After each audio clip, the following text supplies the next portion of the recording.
కళ్యాణ లక్ష్మి షాదీ ముబారక్ ద్వారా 1.68 లక్షల మంది ఆడబిడ్డలకు సహాయాన్ని అందించేందుకు 4,709 కోట్ల రూపాయలు ఈ రోజు వరకు ఖర్చు చేశాం. స్వయం సహాయక సంఘాలకు బ్యాంకు లింకేజీ ద్వారా 60,487 కోట్ల రుణాలు అందించాం.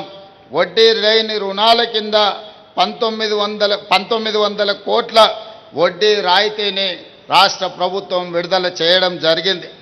స్వయం సహాయక మహిళలు తయారు చేసిన ఉత్పత్తులను మార్కెటింగ్ చేసుకునేందుకు హైటెక్ సిటీలోని శిల్పారామంలో స్టాల్స్ను కేటాయించాం.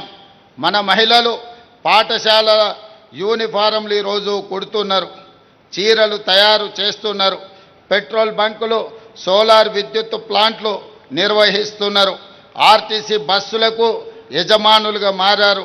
తెలంగాణ మహిళలు దేశంలోనే ప్రముఖ పారిశ్రామికవేత్తలుగా వ్యాపారాలలో విస్తరించాలనే ఆకాంక్ష ఈ ప్రభుత్వం యొక్క ఆకాంక్ష.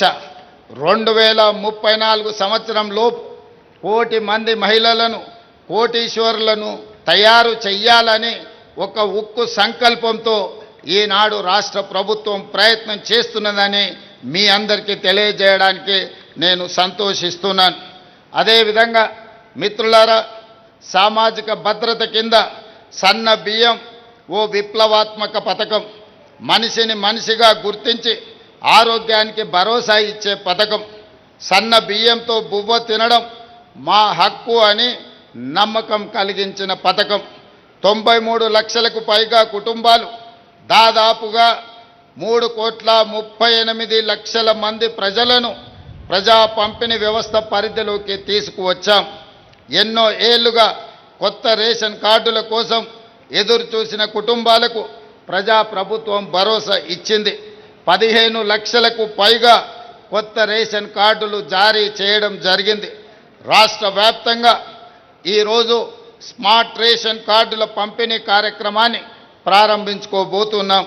కొత్త సాంకేతికతతో రేషన్ పంపిణీలో పారదర్శకతను, జవాబుదారీతనాన్ని పెంచడానికి మా ప్రభుత్వం శాయశక్తుల కృషి చేస్తుంది.